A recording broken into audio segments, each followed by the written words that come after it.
A woman vanishes from a sailboat in the Bahamas.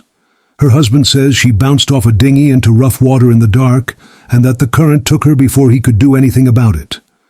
That was the story for months. But GPS data, thermal imaging, and a Coast Guard seizure later, that story has almost nothing left standing. And now his own stepmother, a woman who watched him grow up, who lived under the same roof with him, says there's something else entirely. Decades before any of this, she says Brian Hooker walked into his father's living room, unannounced, looking like a completely different person, and said something out loud that she has never once been able to shake in 40 years. She's not the only family member speaking now. Sailing friends, in-laws, even people who only knew Brian and Lynette from their social media posts have started coming forward with pieces of a much bigger, much darker picture than the one Brian gave investigators back in April. Over the next 30 minutes, we're going to walk through all of it. What's confirmed by evidence, what's still theory, and what one family member says she's carried quietly for 40 years. Subscribe. New true crime investigations every week. If you're new here, hit subscribe and turn on notifications, because we track cases like this one from the first headline all the way through to the courtroom if it ever gets there. Like this video if you want more of this case, drop your own theories in the comments below and share it with someone who follows true crime closely. Here's everything we know and everything we don't. On April 4, 2026, 55-year-old Lynette Hooker disappeared while sailing with her husband Brian near Elbow Cay in the Abaco Islands. The two of them weren't casual sailors on a one-off vacation. For years, they'd documented a full-time sailing life together online, island hopping through the Caribbean aboard their boat, Soulmate, posting the kind of content that made their marriage look from the outside like an adventure a lot of people dream about. By Brian's account, the two of them had gone ashore that evening, had dinner, and were heading back to Soulmate by dinghy after dark. He says the water was rough, that neither of them was wearing a life jacket, and that somewhere on that ride back, Lynette went into the water. He says he tried to grab her and couldn't. He says he threw a floating cushion toward her and that she never reached for it. He says the current pulled her away into the darkness and that despite searching, he never found her again. He reported her missing that night. Search efforts began almost immediately. The Royal Bahamas Police Force, the U.S. Coast Guard, and a rotating group of volunteer boaters who joined the search on their own vessels, combing the surrounding waters for days. Divers went down. Aircraft flew grid patterns overhead. Local search coordinators worked alongside American investigators, factoring in currents, tides, and water temperature to try to model where a body might have drifted in the days after the disappearance. None of it turned up Lynette. Her body has never been recovered. 4 days later, on April 8th, Brian Hooker was taken into custody by Bahamian police and held for questioning. He was released several days after that without being charged. Through his attorney, he has said he has remained cooperative and in contact with investigators, and as of this recording, he has not been charged with any crime in connection with his wife's disappearance. Brian Hooker has not been charged. He denies any wrongdoing. That's the account exactly as Brian gave it, in his own words, to authorities and later to reporters. Almost from the start, though, people close to this case, and eventually the physical evidence itself, started pulling at every thread of that story, one at a time. Before we go any further into what may have happened to her, it's worth pausing to talk about who Lynette actually was, because in cases like this, the missing person can start to feel like a plot device if you're not careful. And she deserves better than that. By every account, friends and family describe Lynette as warm, outgoing, and genuinely at home on the water. She and Brian had built an entire lifestyle around sailing, leaving conventional careers behind by most accounts to live aboard Soulmate and travel the Caribbean full-time, documenting that life on social media in a way that drew a real following of people who envied what looked, from the outside, like total freedom. Donna, who first met Lynette around 2008, has consistently described her the same way in every interview. A sweet, kind woman she genuinely liked from the moment she met her. Friends of Lynette's have pointed out repeatedly that she was an athletic, capable swimmer, someone who'd spent years on the water, and knew how to take care of herself in it, which is part of why so many people close to her have struggled to accept the idea that she simply slipped off a dinghy and drowned in a way she couldn't recover from. That detail alone doesn't prove anything about what actually happened that night. But it's a meaningful part of why almost everyone who actually knew her, not just Donna, but friends who've spoken publicly since her disappearance, pushed back on Brian's account almost immediately, long before the GPS data or the Coast Guard's own quiet doubts ever became public knowledge. She had an adult daughter from a prior relationship, reportedly the same daughter who received that voicemail from Brian in the hours right after Lynette went missing.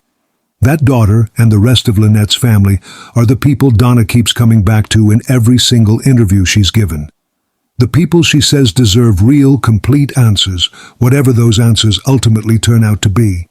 Let's slow all the way down here, because this is the section of the case that turned a tragic accident story into a suspected homicide investigation, and it's worth walking through piece by piece instead of rushing past it.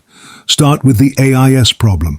AIS stands for Automatic Identification System, essentially a transponder that broadcasts a vessel's position at regular intervals, the same technology used across commercial shipping and recreational boating, to prevent collisions and, afterward, to reconstruct exactly where a boat was and when. Maritime experts who've reviewed the tracking data from Soulmate that night have pointed to a gap in the signal, a stretch of time where the boat effectively goes dark on the record, and that gap falls right in the window investigators care about most. A blackout like that doesn't prove anything on its own. Boats lose signal for all kinds of mundane reasons: a dead battery, a software glitch, bad weather interference. But it does mean investigators can't simply lay Brian's account on top of an independent timeline and confirm it minute by minute. Instead, there's a hole in the record exactly where corroboration matters most, and that absence has become one of the central questions driving this entire case forward. Prosecutors and defense attorneys in cases like this one often fight hardest over exactly this kind of gap, because a missing data point can be spun two completely different ways, as evidence of concealment or as nothing more than an unlucky technical failure. Which interpretation wins usually comes down to whatever else is sitting alongside it. Then there's the voicemail. In the hours after Lynette went missing, Brian reportedly left a voicemail message for Lynette's adult daughter, describing what had happened that night. That voicemail has since become part of the public record surrounding this case, and people who've listened to it closely, including some of the journalists covering the story day to day, have pointed to details in that message that don't line up cleanly with what Brian told authorities afterward, or with what he later said in televised interviews. A few small inconsistencies right after a traumatic event wouldn't be unusual on their own. Grief and shock do strange things to memory. But multiple outlets covering this case have made a similar observation independently of one another: that the story seems to shift in small but noticeable ways virtually every time Brian tells it again. There's also the FLIR question. FLIR, forward-looking infrared, is thermal camera technology used routinely in search and rescue work, including aboard Coast Guard aircraft, to detect a person's body heat in open water, sometimes for hours after they've gone missing, depending on water temperature and conditions. Reporting on this case has raised pointed questions about how or whether FLIR technology was actually deployed during the earliest hours of the search for Lynette, which matters enormously, because in a water rescue the first few hours are almost always the ones that determine whether a search can still end in a rescue rather than a recovery. And then there's the detail you've probably already seen, repeated all over social media if you followed this case at all. A claim that someone reported seeing a flash of light out on the water that night, around the time investigators believe something happened aboard Soulmate. We want to be completely upfront with you about this one specifically, because it's exactly the kind of detail that spreads faster than it gets checked. It comes from a single source, it has not been corroborated by any other witness, and it hasn't been tied to any piece of physical evidence. We are not treating it as confirmed, and we'd encourage you not to either. We're only including it here because it's become part of the public conversation around this case, and leaving it out entirely would mean skipping something a lot of you have already heard elsewhere. Put all of that together, the AIS gap, the shifting accounts, the FLIR questions, and the broader physical evidence gathered aboard the boat itself, and you start to understand why Lynette's own family, speaking directly to podcast host Ashley Banfield, has said that investigators now believe the evidence tells a very different story than the one Brian gave. Not a fall into open water at all, according to what the family has been told, but a return to the boat. Evidence, they say, consistent with a struggle having taken place aboard Soulmate itself, hours before any search ever officially began.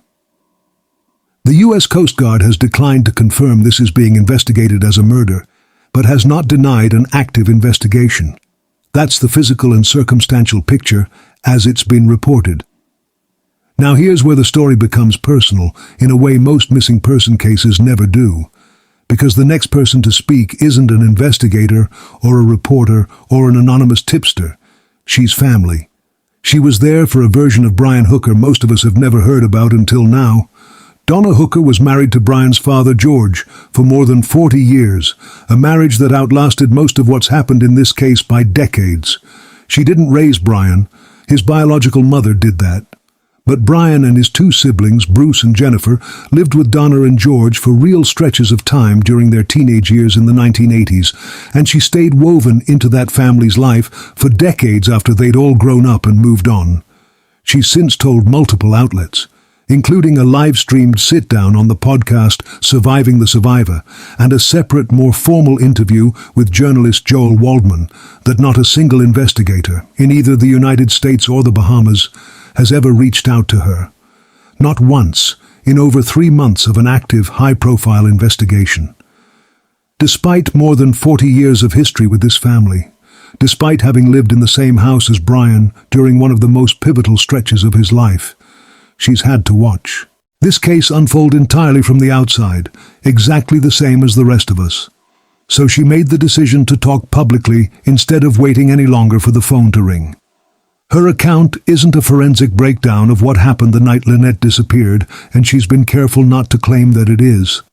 What it is instead is something this case hasn't really had until now, a long personal view of who Brian Hooker actually was, going all the way back to long before any of us had ever heard his name attached to a missing persons case. Ask Donna to describe the Brian she first knew, and what you get back isn't dramatic at all.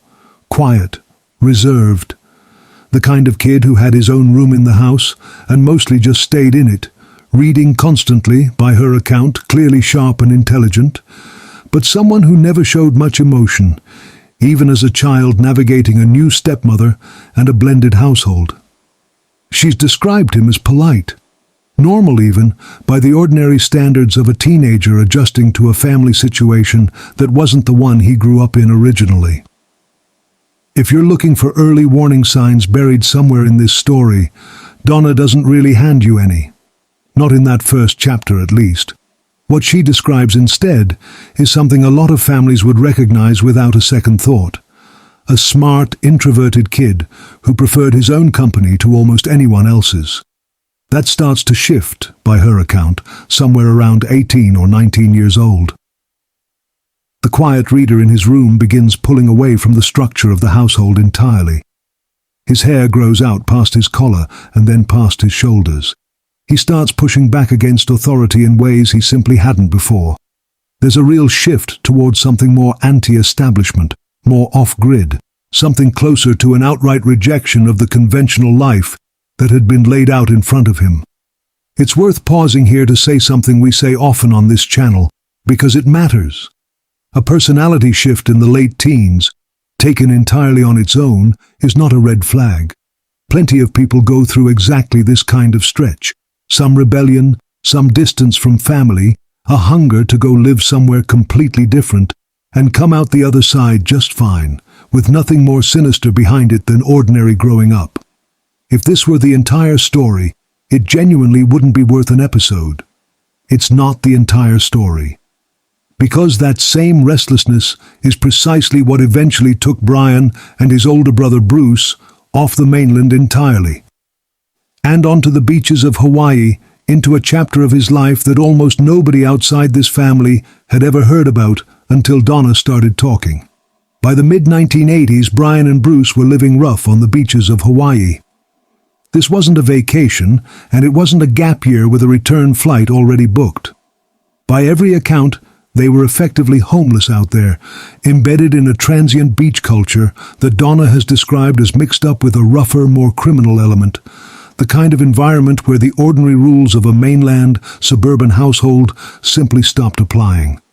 At some point during that stretch, Brian showed up completely unannounced, back at his father's house on the mainland. Donna remembers in specific detail exactly what he looked like walking through that door, because it stayed lodged in her memory for 40 years. Hair down past his shoulders, a bandana wrapped around his head, a trench coat, combat boots. She said, plainly and repeatedly, that he looked terrible, like a completely different person than the quiet kid who used to stay in his room with a book. George, Brian's father, did what most fathers in that situation would do. He sat his son down and asked him what had actually been going on out there. What kind of trouble he'd gotten himself into, living the way he'd clearly been living. And according to Donna, somewhere in the middle of that conversation, without anyone pressing him into a confession, without anyone accusing him of anything at all, Brian said it. He told his father out loud that he'd had someone killed on the island. Donna Hooker. Brian said he'd had someone killed in Hawaii. Now here's the part of this story that matters most, and it's the exact part that gets lost every single time this clip gets cut down and reposted online. Donna has said, in her own words, that she wasn't sure whether to take that statement seriously at the time.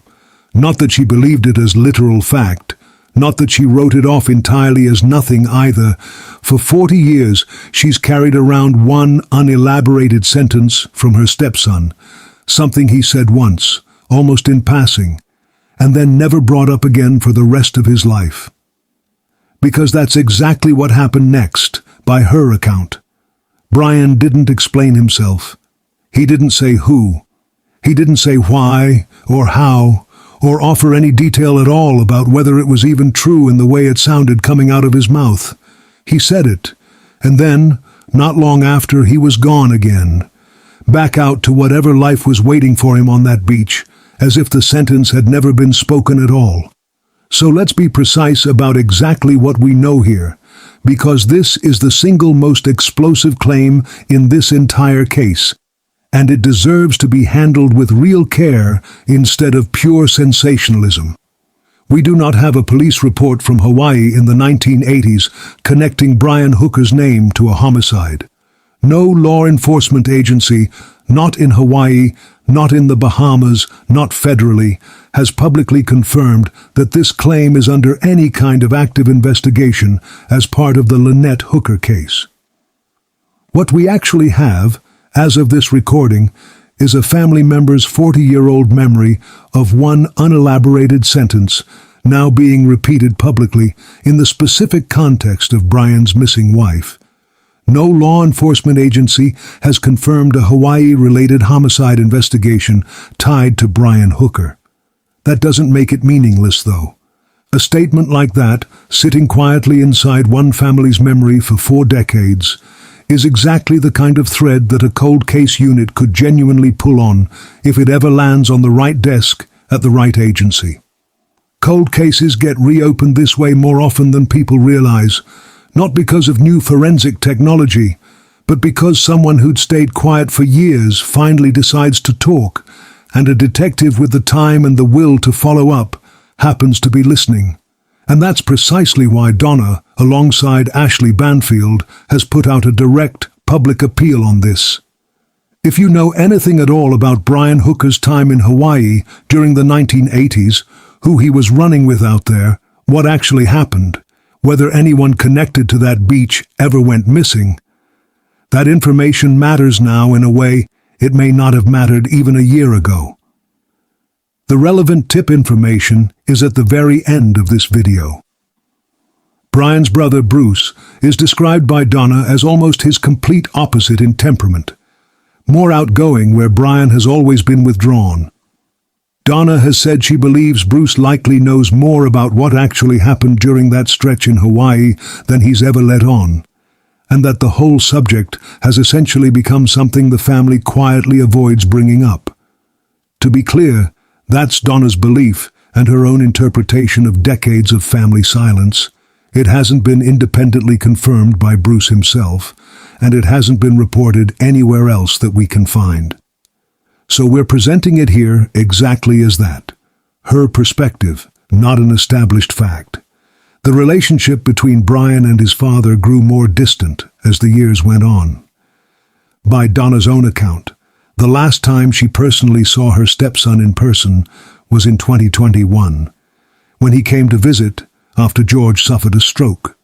Though some outlets have reported this specific visit as having happened in April of 2022, so there's a small discrepancy in the exact date depending on which report you read.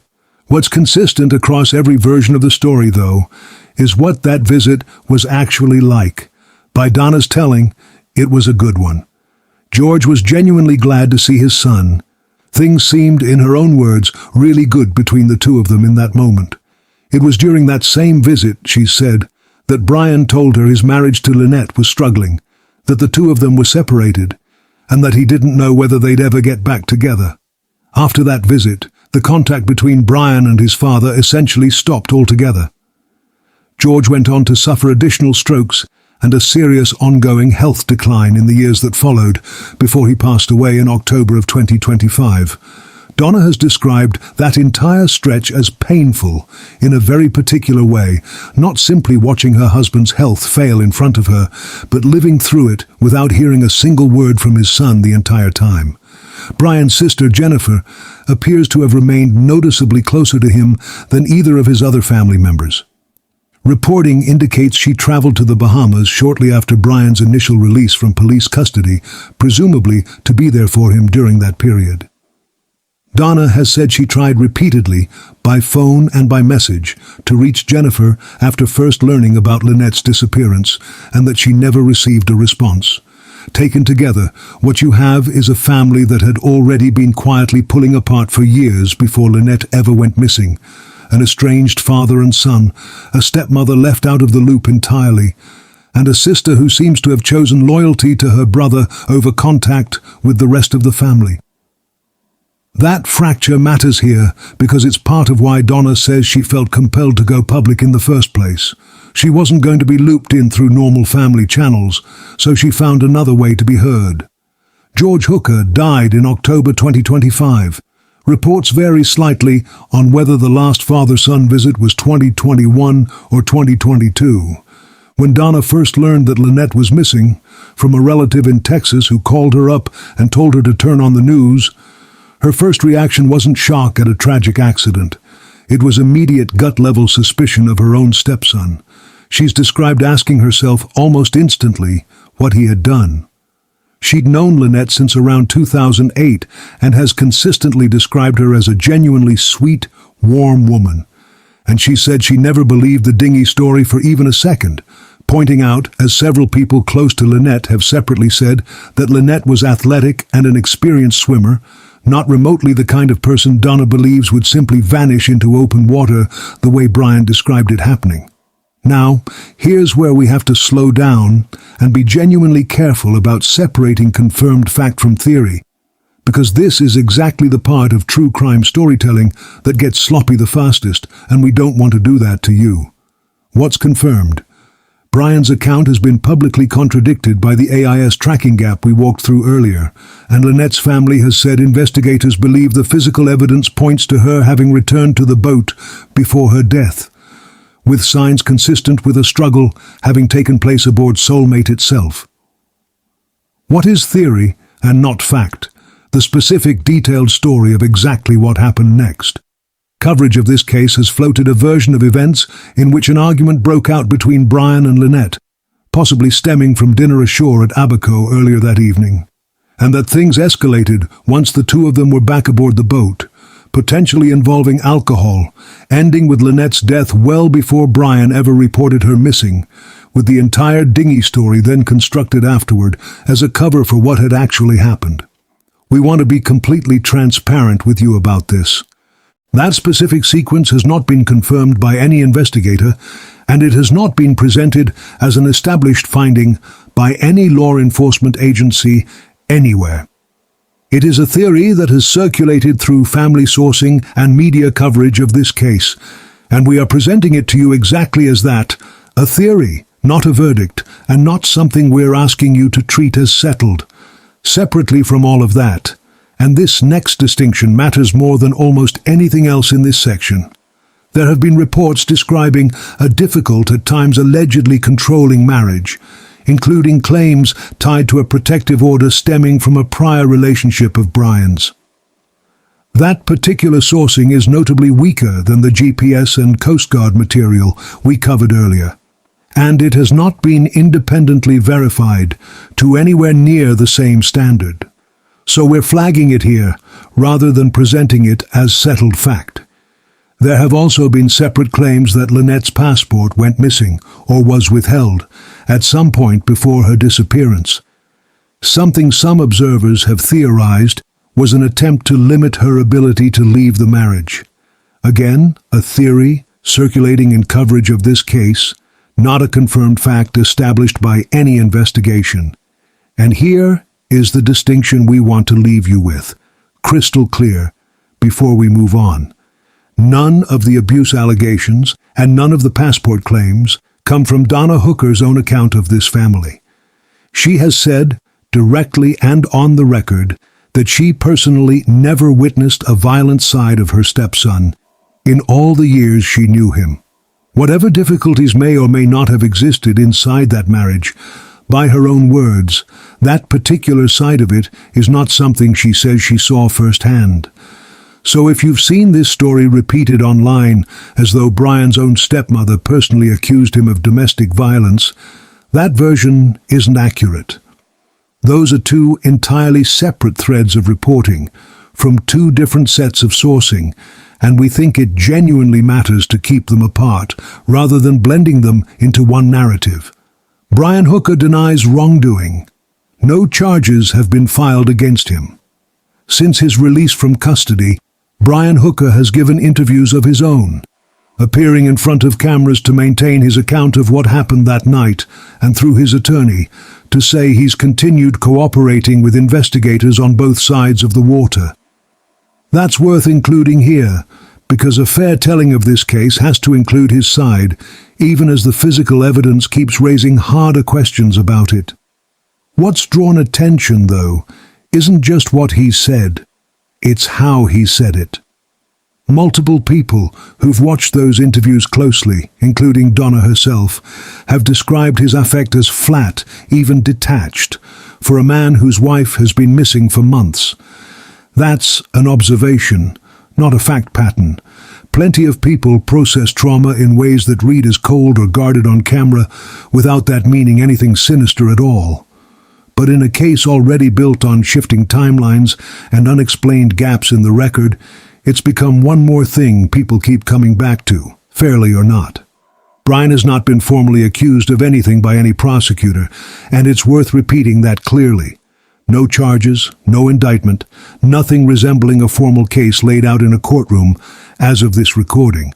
What exists instead is a stack of open questions, from the water, from the tracking data, and now from his own family's history, that no single interview has managed to close.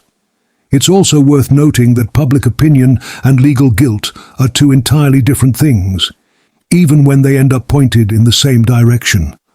A person can look guarded on camera, can have a family member who doubts them, can have a story that shifts slightly with each retelling, and still legally be entitled to the presumption of innocence that every uncharged person is entitled to under the law.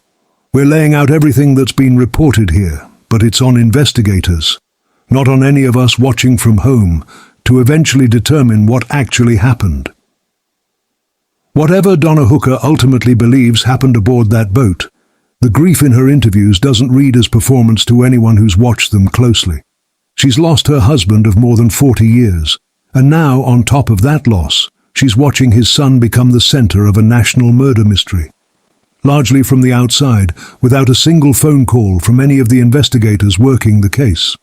She's been sharply critical of how Brian has chosen to present himself through all of this, describing his media appearances as detached, even insincere, for a man whose wife has been missing for months. She's said, in plain terms, that she's lost respect for him entirely. And underneath all of it, her message has stayed exactly the same in every single interview she's given since this started. She wants real answers for Lynette, and she wants genuine closure for the family that's still waiting, more than 3 months later, to find out what actually happened to her. As of this recording, Lynette Hooker has not been found. The Coast Guard has seized Soulmate along with the dinghy from that night, and the Coast Guard Investigative Service continues its work on this case, even as the agency itself has stopped short of publicly confirming that it's being treated as a homicide investigation. Brian Hooker has not been charged with any crime, and Donna Hooker says she's still waiting for a single call from anyone in law enforcement. We'll keep following this case as it develops, and if that Hawaii lead from 40 years ago ever goes anywhere official, we'll be the ones to bring it to you first. If this whole case is new to you, go back and watch our earlier coverage of the GPS discrepancies and the search efforts from the very beginning. And if you've got a theory of your own, or if you know anything at all about Brian Hooker's past that hasn't made it into the news yet, put it in the comments below. We genuinely read every single one. Hit like if you want to see where this case goes next. Subscribe so you don't miss it the moment it updates. Leave a comment with your own take on what happened, and share this video with someone who's been following the Lynette Hooker case as closely as you have. Thanks for watching. We'll see you in the next one.